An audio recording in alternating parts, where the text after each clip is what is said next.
প্রিয় আউটসোর্সিং কর্মচারী ভাই বোনেরা, আমি আজকে আপনাদের একটা গল্প শোনাই। গল্পটা হচ্ছে যে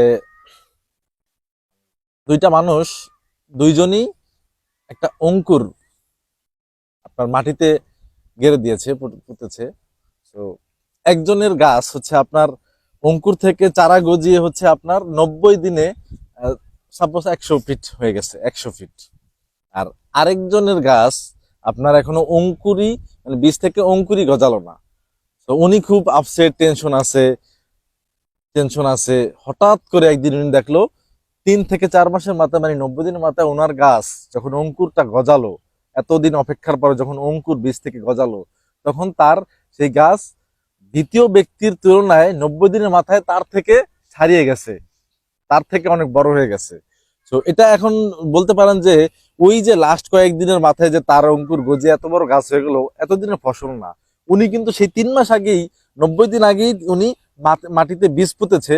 তো ওনারটা অঙ্কুরিত হতে একটু সময় লেগেছে, কিন্তু যখন ওনারটা অঙ্কুরিত হয়েছে তখন আপনার গাছটা 120 ফিট যাই হোক হয়ে গিয়েছে।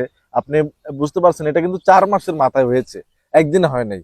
তো আমি আপনাদেরকে এই গল্পটা বলার একটাই উদ্দেশ্য, সেটা হচ্ছে যে আমাদের যে সকল আউটসোর্সিং ভাই বোনেরা আছে, যারা খুবই অধৈর্য হয়ে পড়েছে, যারা প্রতিদিন সকাল থেকে বিকাল সারা দেশ থেকে বিভিন্ন স্থান থেকে আমাকে ফোন দিচ্ছেন, কিংবা কেন্দ্রীয় কমিটির আনিস ভাই সবাইকে ফোন দিচ্ছেন, ফোন দিয়ে যাচ্ছে বলে। আমাকেও গতকালকেও একজনের সিলেট থেকে ফোন দিয়ে বললো, ভাইয়া ওনাদের তো ফোন দিলে পাচ্ছে না। তো আমি আপনাদেরকে বলবো, ভাইয়া আপনারা এত অধৈর্য হবেন না। কেননা আপনি ওই যে বললাম যে একটা চারা, আপনার বীজ হয়তো অঙ্কুরিত বীজ থেকে চারা অঙ্কুরিত হচ্ছে না। যখন আপনারটা হবে, ধৈর্যের ফল যখন আসবে, তখন কিন্তু ওই যে 90 দিনের মাথায় যে 120 ফিট, আপনার তো বুঝতে পারতেছেন কি হবে, 120 থেকেও ছাড়িয়ে যেতে পারে। তো আমি আপনাদেরকে এইটাই বলতে চাই যে আপনারা একটু ধৈর্য ধরুন, কেউ অধৈর্য হবেন না।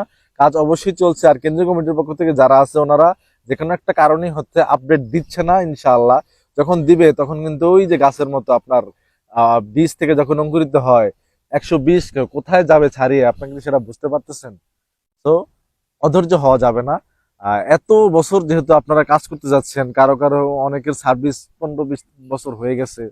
তো এত বছর আপনারা ধৈর্য ধরতে পেরেছেন, বিগত সরকার সময় আপনারা 16-17 বছর ধৈর্য ধরছেন। আর মাত্র কয়েকটা দিন, ইনশাআল্লাহ ভালো কিছু আপনাদের জন্য আশা করছে, আপনাদের জন্য ভালো কিছু আসবে। সেই অপেক্ষাতেই, জাস্ট দৃশ্যমানের অপেক্ষায়, রেজাল্ট দৃশ্যমানের অপেক্ষায় আপনাদের, শুধু আপডেটটা আপনারা পাচ্ছেন না। কেউ অধৈর্য হবেন না। অধৈর্য হলে কিন্তু আপনি যদি ওই যে যেই বীজটা আপনি মাটিতে গেড়েছিলেন, ওটা যদি অধৈর্য হয়ে আপনি তুলে ফেলেন, তাহলে কিন্তু ওই যে যখন আপনার চারাটা গজাবে, সেটা কিন্তু 90 দিনে 120 ফিট হবে না। আর যদি আপনি ধৈর্যের সাথে সেই বীজটা সেখানেই থাকে, প্রতিদিন আপনি পানি দেন, যত্ন দেন, অবশ্যই সেটা 120 কেন, 140 কেন, তার থেকেও বেশি ছাড়িয়ে যাবে। তো যারাই এত অপেক্ষার প্রহর আর শেষ হচ্ছে না, অপেক্ষার পরেও যারা অপেক্ষা করছেন, দেখবেন অপেক্ষা করতে করতে যখন শেষ হবে, তখন কিন্তু এমন একটা রেজাল্ট, এমন একটা ফলাফল আসবে, অবশ্যই আপনার খুশি হয়ে যাবেন। আল্লাহ নিশ্চয়ই আপনার জন্য এমন কিছু রেখেছে, অবশ্যই আপনি খুশি হয়ে যাবেন। তো কেউ অধৈর্য হবেন না, সবার প্রতি বিশ্বাস রাখেন। আর আপডেট আমিও ইনশাল্লাহ অলওয়েজ দিয়ে যাব। আপডেট গুলা পেতে অবশ্যই আমার পেজে ফলো দিয়ে দিবেন, আর বেশি বেশি শেয়ার করে দিবেন। ধন্যবাদ। সবাই ভালো থাকবেন।